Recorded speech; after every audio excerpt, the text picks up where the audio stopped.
Welcome top news today. The story was very false, Trump said last Thursday in response to a slew of reports including by CNN that, in the wake of the removal of Secretary of State Rex Tillerson, more changes were coming, with a focus on McMaster. They wrote a story about staff changes that was very false, said Trump. It was a very false story, a very exaggerated and false story. Later that same Thursday, in the wake of even more reports that Trump had decided it was time for McMaster, specifically, to go, White House Press Secretary Sarah Sanders took to Twitter to push back. Just spoke to POTUS and Jen. HR McMaster. Contrary to reports, they have a good working relationship and there are no changes at the NSC, she tweeted. The following day, which was exactly 1 week ago today, at her daily press briefing, Sanders was pressed on her tweet and the reports about McMaster. Here's how she responded. I'm excerpting her answer in full because it's a wowie. Again, like I said last night, and I'll echo it again, I spoke directly to the president last night. Asked me to pass the message along to General McMaster. I know the two of them have been in meetings today. Whether or not that came up, I don't know. But again, our focus is not on a lot of the news stories that you guys would like us to be focused on, but we're actually focused on what the American people want us to do, and that's to come here and do our jobs.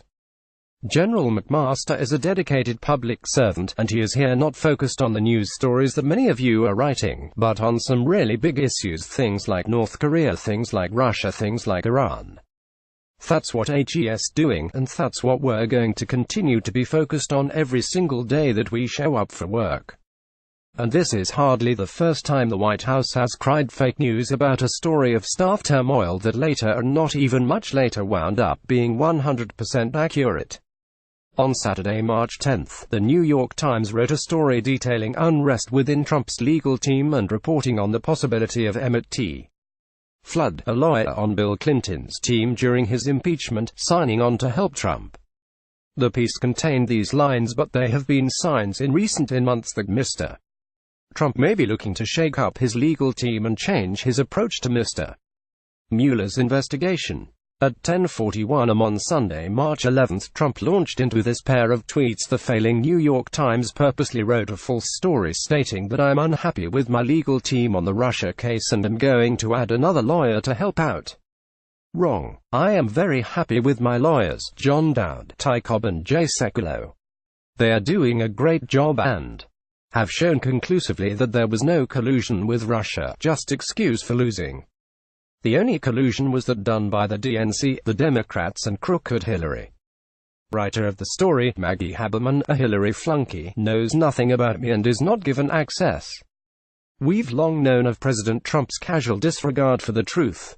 In the course of his first year in office, he said more than 2,000 things that were all or mostly false, according to the Washington Post's fact-checker. The president is not a fact-based president, acknowledged Newsmax CEO and Trump confidant Chris Ruddy on Thursday. He is a salesman. He is probably the greatest salesman the country has ever produced. Having known him for many years, when I hear him say something that I take as an exaggeration, I see it as a rhetorical device. But there's a very fine line between exaggerating and just plain old lying. And Trump seems to stray across it fairly frequently. What the events of the past 10 days should remind us of is that anything and everything that comes from this president and this White House, especially denials of so-called fake news, needs to be looked at very, very skeptically. In fact, the track record suggests that we should not assume that what the White House is saying on virtually anything is based on take-it-other bank facts and reality. Which is a very scary proposition.